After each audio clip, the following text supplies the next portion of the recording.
All right, so we are here on week 4, and we're going to jump into module 4. It's your guide to supercharged intentions and knowing what you really want. So this is about now going into this last week, we're jumping into the practice of self-awareness, and we're going to continue into more deepening our self-awareness into the next month.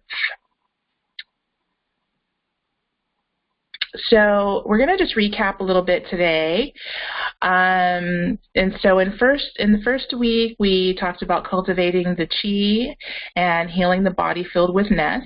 So everybody should be using their drops every day. And I know a few of you have jumped in with Qigong practice.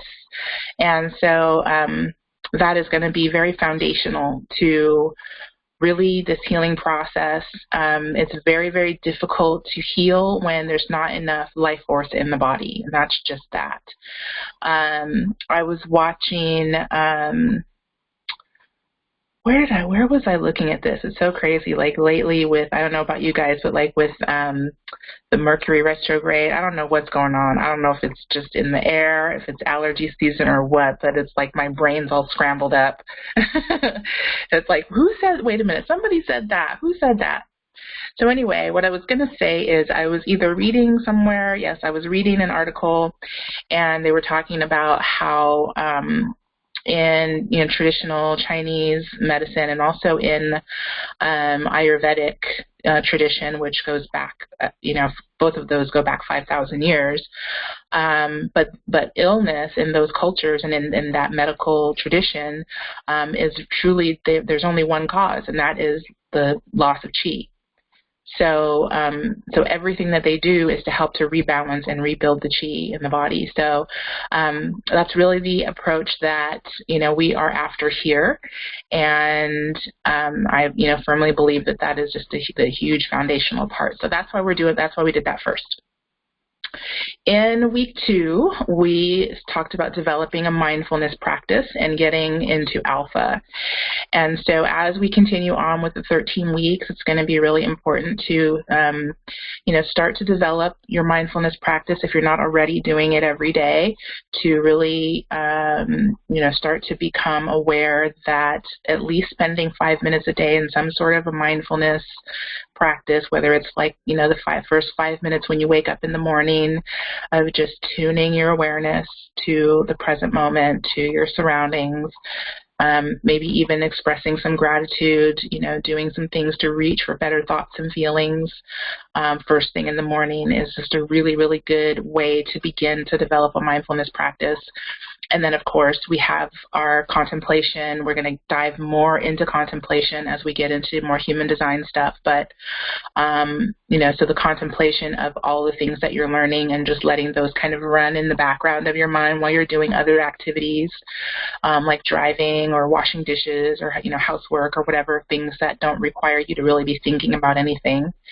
And then, of course, a full-on meditation practice that you can begin to develop as well, where you're really sitting for a length of time, maybe from a half an hour to an hour and a half sometimes, in a deep meditation, and using some tools to help to get you to that place as well. So we talked about using soundtracks, using, the alpha brainwave tracks and the theta and delta brainwave tracks to get you into that state where you can really sit and be in meditation and allow your body to come into that relaxed state of being. So, and I know that's difficult for some, but it is something that you can cultivate and something that you can, through practice, that you can really begin to utilize for your healing. And then last week, in week 3, we talked about the emotion code and clearing the unconscious and subconscious trapped emotional energy and any resistance that comes up to the changes that we want to make. So those, crazy negative self-talk things and all of that comes up when we start to look at what we truly want to be creating for ourselves. And so again, bearing in mind that practice is something that I really encourage, again, on a daily or even a weekly basis, even if you say, I'm just going to do it once a week to really practice the emotion code, because it really is about getting to the root of those things where you're talking to yourself and you're going, I don't really know why I feel this way. Like, there isn't really anything in my current situation that, that's really bringing me to this place where I'm feeling like this. Maybe there's something deeper. Maybe there's something unconscious or subconscious. Maybe there's a childhood wound. Maybe there's something else going on. And so this, using the emotion code, is really how we can address those types of issues. Okay. So today we're going to talk about intention setting and why we want to set intentions. Let me see if I can pull my notes up here. All right, so you're not seeing my notes, are you, on the screen? You're just seeing the slide, right? Okay. I'm going to just unmute you for a second, Lynn. So Lynn, oops. Lynn, can you? Thing that says slide 3 of 17. So there's a little box in the corner that you can see my notes. Like handwritten notes, you mean? No. Yes. Yeah. So are you seeing the slide, just the slide? Or do you see this other window that has my notes in it? Just the slide. Okay, perfect. All right, I'm going to mute you back. Bye.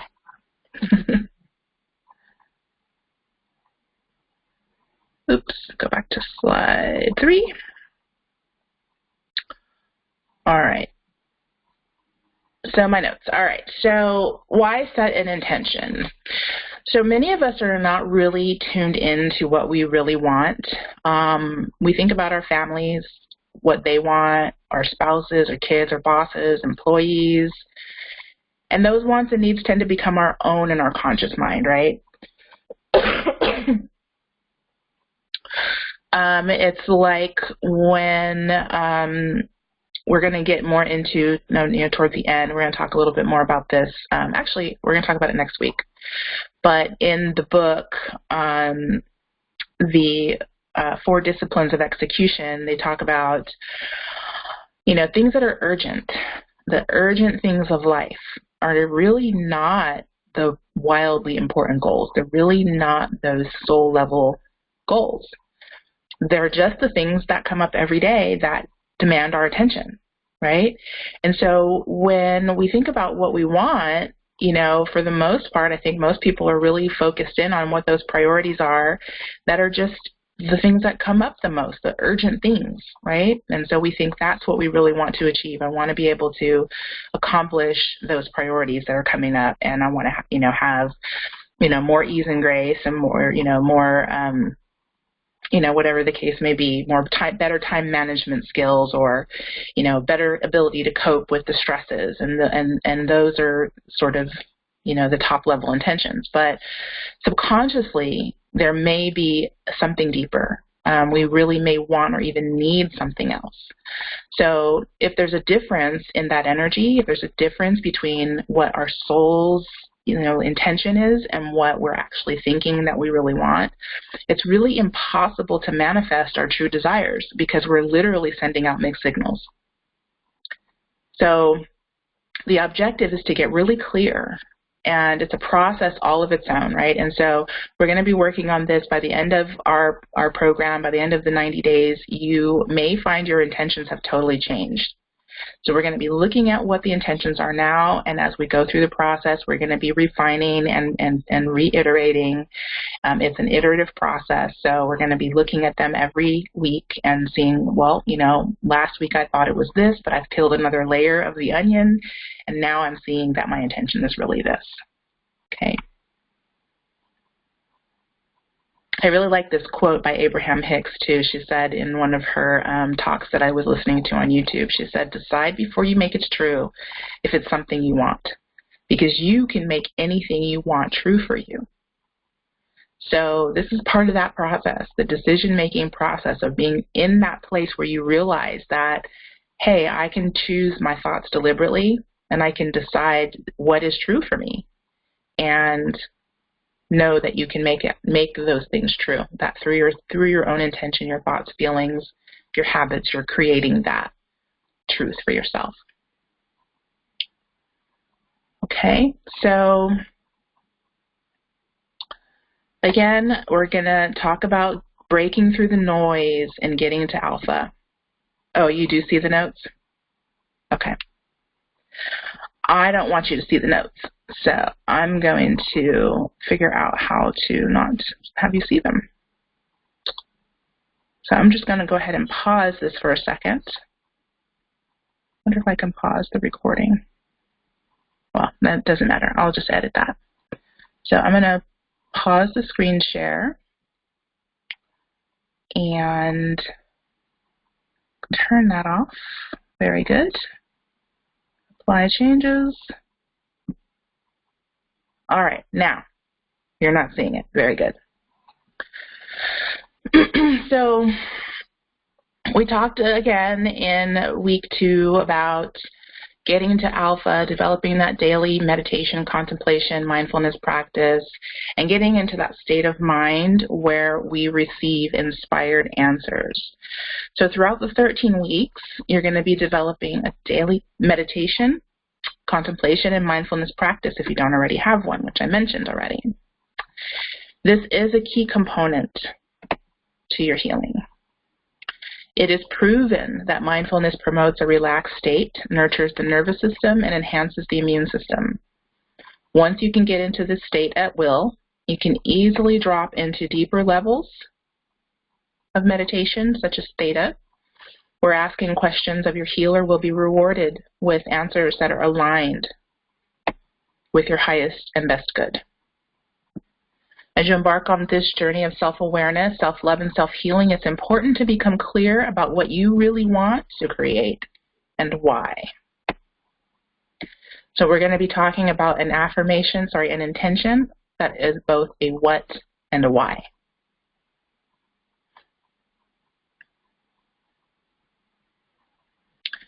So then we're also going to walk through right now some questions that can help you.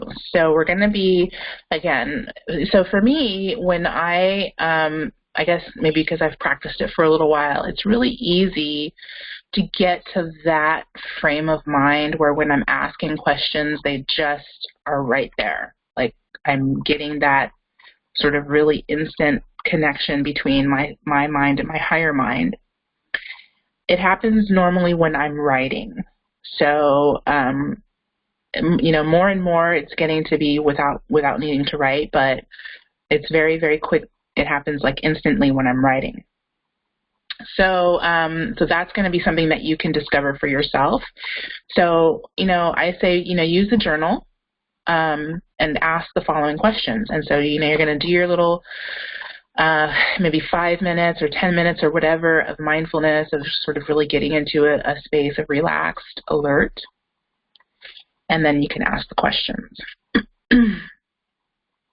And so the first question would be, going back to that slide, what really needs to be healed? What really needs to be healed?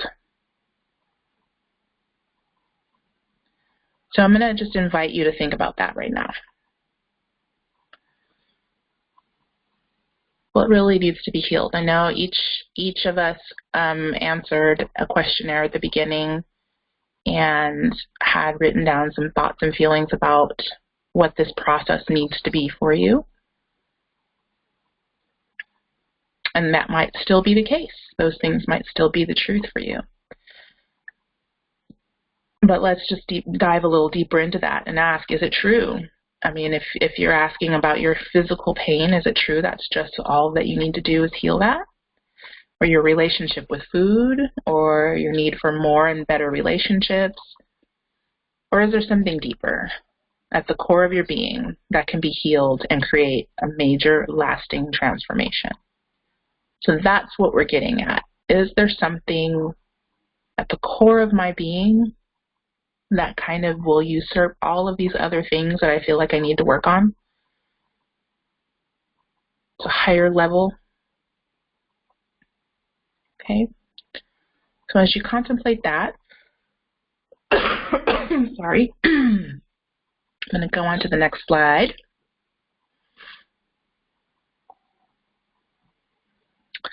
And the next question is, what energies, guides, activities, or other professionals can provide healing for me? So there's something else you can be doing, some new awareness you need that will help you to have clarity. I think that, you know, just doing this program is probably enough for most people because it's a lot. But, you know, there's always room for more, especially if you have a first line energy in your profile, which we'll talk about in coming weeks. Some of you already probably know that if you have first line energy, that you're an investigator. And it's easy for you to look around and dive deeper into the things that interest you. And so you may stumble across some different things that will be really helpful in this process. And if not, that's okay too. So another question you can ask your healer is, what is the best way to achieve a healed or higher state? What is the best way for me to get where I really want to be? And bearing in mind that asking these questions, it's a very light process. It's not about figuring it out for yourself. It's not about going out and seeking the answer. It's about letting the answer come to you. Tuning in to your healer and letting her guide you to deeper awareness. How you can gain awareness and experience of infinite love.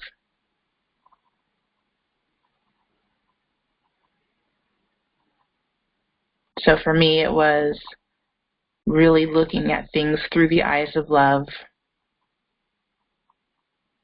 And that was really instrumental in helping me to get through a lot of the stuff that I felt like I was going through. And that I still, you know, I'm still doing that, still in that process. But definitely lots has changed. And another question that you can ask is, what am I missing? So I ask that question a lot. What is this showing up to tell me? Like, what am I supposed to be getting from this BS? Like, really?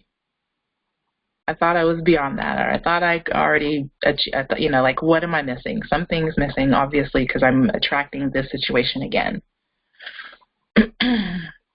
And with lots and lots of self-love, lots and lots of self-acceptance, not beating yourself up about it, but just, you know, I'm willing to see how I could look at this differently.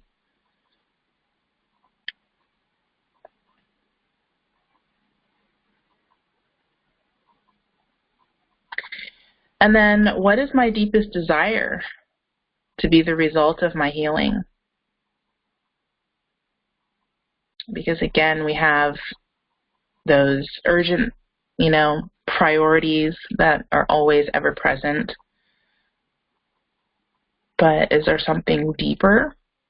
You know, I mean, is it really just that I want to be able to keep up with my grandkids? Or is it something more? Is it that I really want to see if I can regain some of my vitality and have a more youthful experience going into, you know, my later years? Is that something that I can achieve? Or do I just want to be in a place where I can love myself more? So what is the deepest desire to be the result of my healing?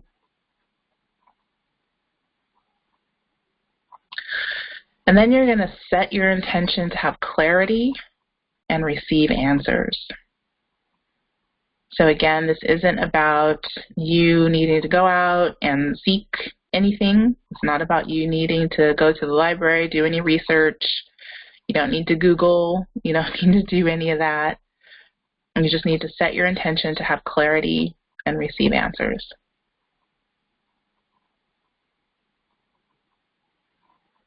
And I was trying to look for a picture that that said clarity to me. And crystal clear blue water. All the pictures were of crystal clear blue water, so I thought that was a good one.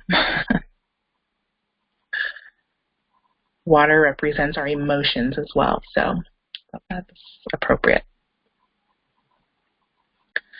So now you're gonna want to really, again, we're sort of in a new way of being. We're learning how to create a commitment to ourselves. I still work at this too. There are certain things that I know that I need to commit to. And the only way that I can commit to it is to make it just as important as any other event on my schedule for my day. So I have to schedule my time appropriately so that I can do the practice. And it's important to commit to it every day because, why? We already talked about the shifting and changes in your neural pathways. Did we talk about that? I don't know that we did, but we will. So the daily practice is really about hardwiring your brain to begin to accept that this is the new way that we're going to be. And if you don't do it every day, then it doesn't begin to make that physical change in your body. So how you're going to remind yourself every day. Again, you can come up with many different ways. You can set an alarm on your phone with a note to set your intention of the day. You can put a note on your calendar or your task list. You can leave a sticky note on the mirror in the bathroom or on your computer screen. You can leave a note on your refrigerator door. Just come up with a way that will remind you that's uniquely yours.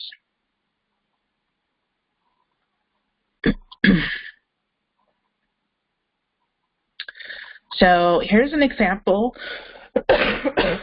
Sorry.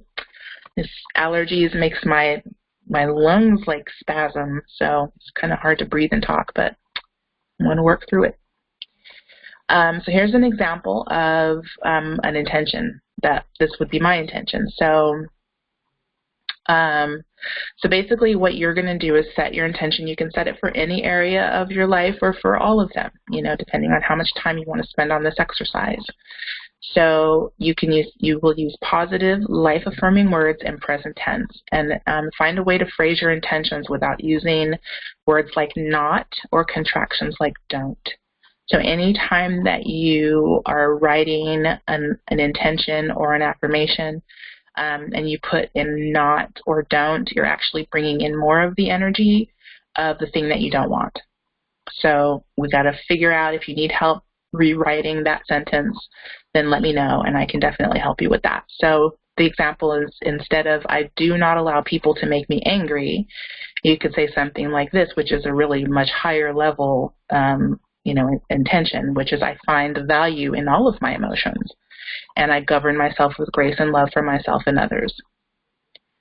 So that's just one example. Does that make sense? Okay. All right, and remember, intention setting is not goal setting. So again, we're not trying to figure out the how. We're not even interested in how I'm going to achieve my intention.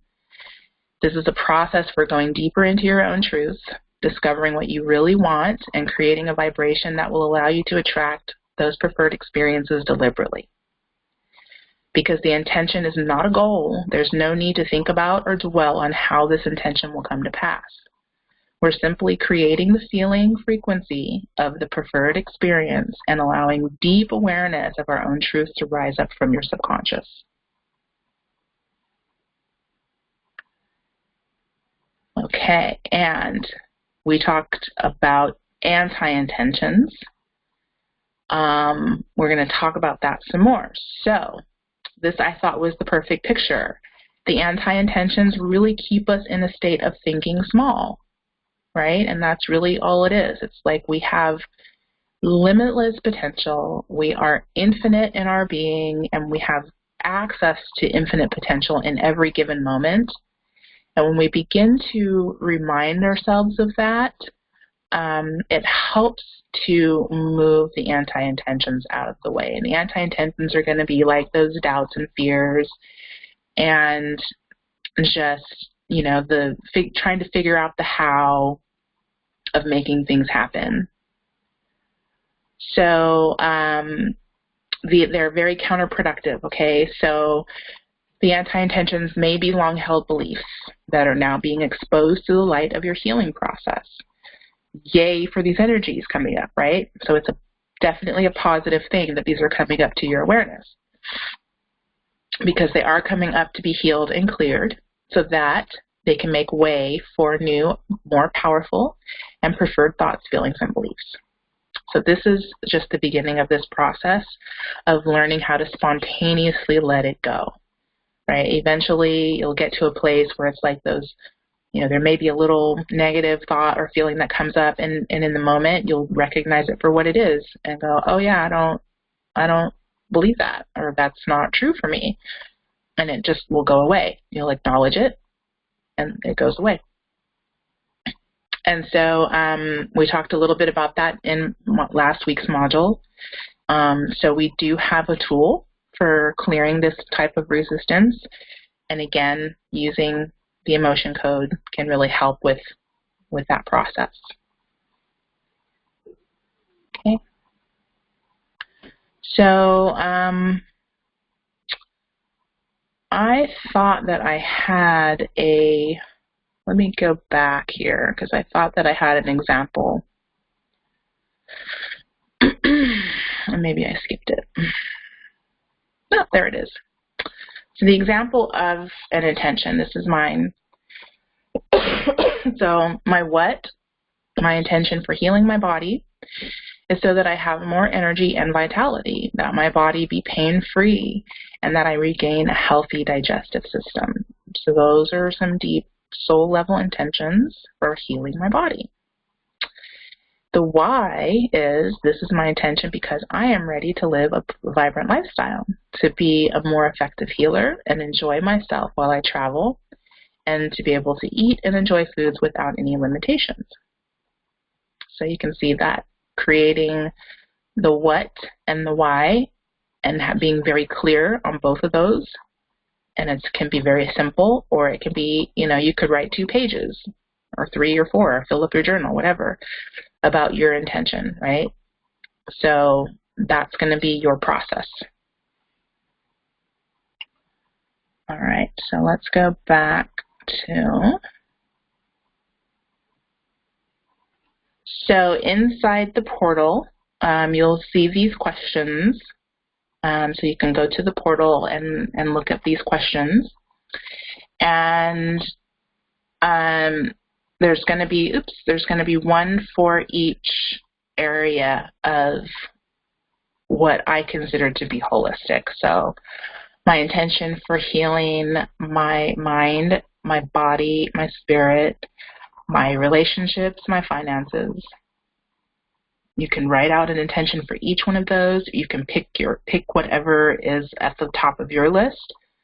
Doesn't really matter, but just take some time to write them out and really dive into listening, and also write out the anti-intentions that come up. So you're going to write down both the intention and the anti-intention. It's really important to look at it.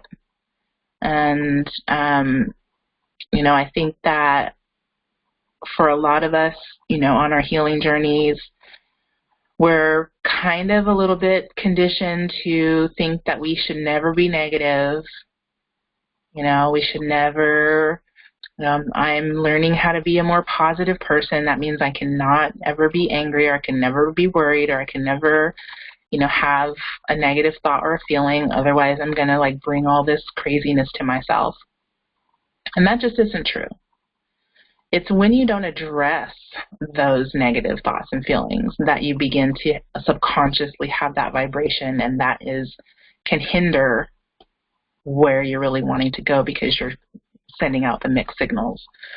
But when you have that thought, it's actually there for a reason. It's coming up to teach you something. It's coming up to show you something. So it is an important part of this process to write those things down too, and to look at them, and to ask yourself questions about those anti-intentions. Like, why do I feel like that's the case for me? I can't do this or I can't do that. Why am I saying that to myself? And look at it and actually maybe get some deeper information about that. Okay, so that's what the well work is for this week. Setting your intentions. If you don't have a new intention every day, that's okay. So it doesn't have to be something that you write out every single day. But if something new comes up as a result of looking at it and you go, you know what, I thought that's what I really wanted, but now that I'm really looking at it, maybe it's more of this, then you can definitely, there is an iterative process, you can definitely change it and write something else. But I want you to keep track of all of those in your journal. And then next week, we're going to take those intentions and we're going to create the affirmations that go with them. And we're going to dive a little bit more deeply into what the affirmations are, why they're so important, what that has to do with your healing process. And I'm excited for that piece because that's like a really huge piece. And then we'll be into the next 4 weeks.